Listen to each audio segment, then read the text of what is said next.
नमस्कार। आज हम एक बहुत ही चर्चित विषय पे बात करने वाले हैं, पंचक। अक्सर सुनते हैं इसके बारे में, खासकर जब कोई शुभ काम करना हो। तो आइए इसे थोड़ा समझते हैं। जी नमस्कार। बिल्कुल, पंचक असल में एक समयावधि है। समयावधि कैसी? देखिए, जब चंद्रमा अपनी यात्रा में कुंभ और फिर मीन राशि से गुजरता है तो वो 5 विशेष नक्षत्रों को पार करता है। अच्छा, वो कौन से नक्षत्र हैं? वो है धनिष्ठा, शतभिषा, पूर्व भाद्रपद, उत्तरा भाद्रपद और रेवती। तो जब चंद्रमा इन 5 नक्षत्रों से गुजर रहा होता है, उसी समय को पंचक कहते हैं। अच्छा, तो ये मतलब कोई बहुत अनोखी घटना नहीं है, ये तो होता रहता होगा? जी हाँ, ये लगभग हर महीने होता है। एक नियमित ज्योतिषीय घटना है ये। कितने दिन चलता है ये? करीब 5 दिनों तक रहता है। जैसे अगर हम आने वाले समय की बात करें तो अगस्त 2025 में ये 10 अगस्त रविवार को शुरू हो रहा है। 10 अगस्त दोपहर में? हाँ, दोपहर करीब 2:49 से, और ये चलेगा 14 अगस्त गुरुवार तक। रात तक? जी, रात को करीब 9:06 तक। ठीक है। अब जो सबसे महत्वपूर्ण सवाल उठता है वो ये है कि इस समय को लेकर इतनी बातें क्यों होती हैं? क्यों कहते हैं कि इसमें कुछ काम नहीं करने चाहिए? हाँ, ये महत्वपूर्ण है। ज्योतिष शास्त्र में पंचक के दौरान कुछ कामों को ना करने की सलाह दी जाती है, मतलब वर्जित माना गया है। जैसे कि कौन से मुख्य काम हैं? इसमें मुख्य रूप से 5 कामों पर जोर दिया जाता है। पहला, जैसे लकड़ी या लकड़ी से बनी चीजें, मान लीजिए खाट वगैरह, खरीदना या बनवाना। अच्छा, क्यों? मान्यता है, मतलब ऐसा विश्वास है कि इससे अग्नि भय या कोई रोग वगैरह का डर रहता है। और दूसरा? दूसरा है दक्षिण दिशा की यात्रा। इस दौरान खासकर दक्षिण दिशा में यात्रा करने को मना किया जाता है। उसमें क्या दिक्कत है? ऐसा मानते हैं कि इससे कोई संकट या दुर्घटना का अंदेशा रहता है। ओह, और? तीसरा काम जो बहुत गंभीरता से लिया जाता है वो शवदाह से जुड़ा है। शवदाह, उसमें क्या? जी, एक ज्योतिषीय मान्यता है कि अगर पंचक काल में किसी का दाह संस्कार होता है तो परिवार में 5 और मृत्यु की आशंका बन सकती है। हालांकि ये एक मान्यता है, समझिए। ये तो काफी गंभीर बात है। अच्छा, और मकान वगैरह बनवाने का क्या? हाँ, चौथा काम यही है, नया मकान बनवाना शुरू करना या फिर मान लीजिए गृह प्रवेश करना। वो भी मना है? जी, वो भी वर्जित मानते हैं। कहते हैं इससे धनहानि हो सकती है, काम में रुकावट आ सकती है या कोई वास्तु दोष का खतरा रहता है। और पांचवा एक तरह से कई छोटे मोटे कामों को समेट लेता है, जैसे तेल लगाना, बाल कटवाना, कोई नया वाहन खरीदना। इस तरह के शुभ माने जाने वाले काम भी टालने को कहते हैं। क्यों? इनमें क्या बुराई है? आशंका रहती है कि फल विपरीत मिल सकता है, मतलब जो उम्मीद कर रहे हैं वैसा न हो। लेकिन ऐसा क्यों है? मतलब इन 5 नक्षत्रों में ऐसा क्या खास है कि इन्हें इतना अशुभ माना जाता है? इसके पीछे एक आध्यात्मिक दृष्टिकोण है।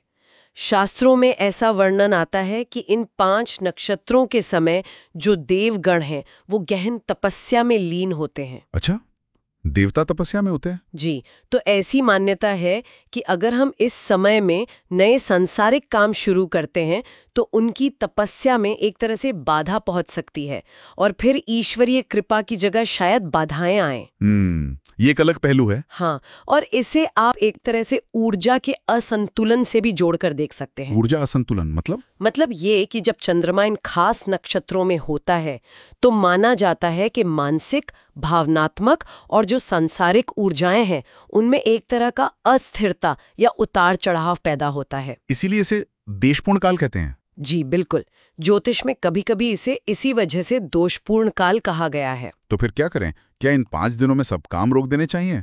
मान लीजिए कोई बहुत जरूरी काम आ गया, तब? ये भी बताए गए हैं। उपाय हैं? क्या उपाय हैं? हाँ, उपाय है।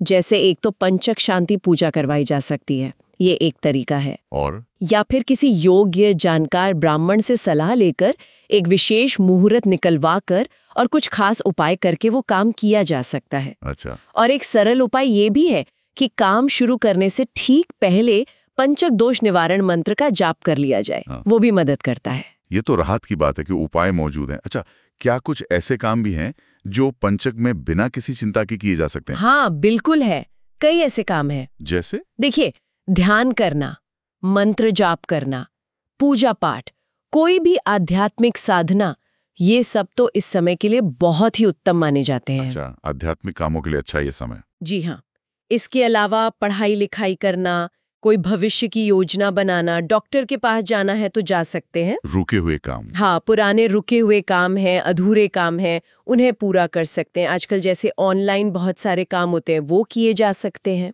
भागवत कथा सुनना या उसका पाठ करना भी बहुत शुभ है। आपने एक मंत्र का जिक्र किया था, पंचक दोष निवारण मंत्र। वो क्या है? जी, वो एक सरल सा मंत्र है, ओम नमः शिवाय पंचक दोष निवारणाय स्वाहा। ओम नमः शिवाय पंचक दोष निवारणाय स्वाहा। जी। ऐसी मान्यता है कि अगर इस मंत्र का 108 बार जप किया जाए तो पंचक की जो नकारात्मक ऊर्जा है वो शांत होती है और जरूरी काम किए जा सकते हैं। हाँ, जरूरी काम बिना बाधा के संपन्न हो सकते हैं, ऐसी मान्यता है। तो संक्षेप में अगर कहें तो पंचक एक ऐसा समय है जब ज्योतिषीय मान्यताओं के हिसाब से थोड़ी सावधानी रखनी चाहिए, जागरूक रहना चाहिए। बिल्कुल। ये पूरी तरह से रुक जाने का समय नहीं है, बल्कि अपने कामों को शायद ब्रह्मांडीय ऊर्जाओं के साथ एक तालमेल बिठाने का संकेत है, जैसा कि इस ज्ञान प्रणाली में माना जाता है। आपने बिल्कुल सही समझा। ये निष्क्रियता का नहीं बल्कि सजगता का काल है।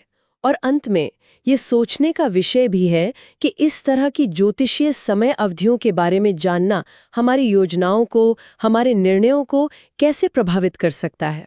हाँ, ये तो है।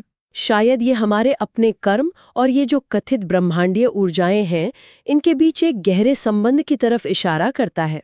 एक सवाल मन में आता है कि ज्योतिष में ये जो संवेदनशील समय माने गए हैं, इनमें हमारा विश्वास, हमारा कर्म और फिर जो हमें परिणाम मिलता है, इन सब का आपस में क्या रिश्ता है? ये विचार करने योग्य बात है। आपका साथ हमें प्रेरणा देता है।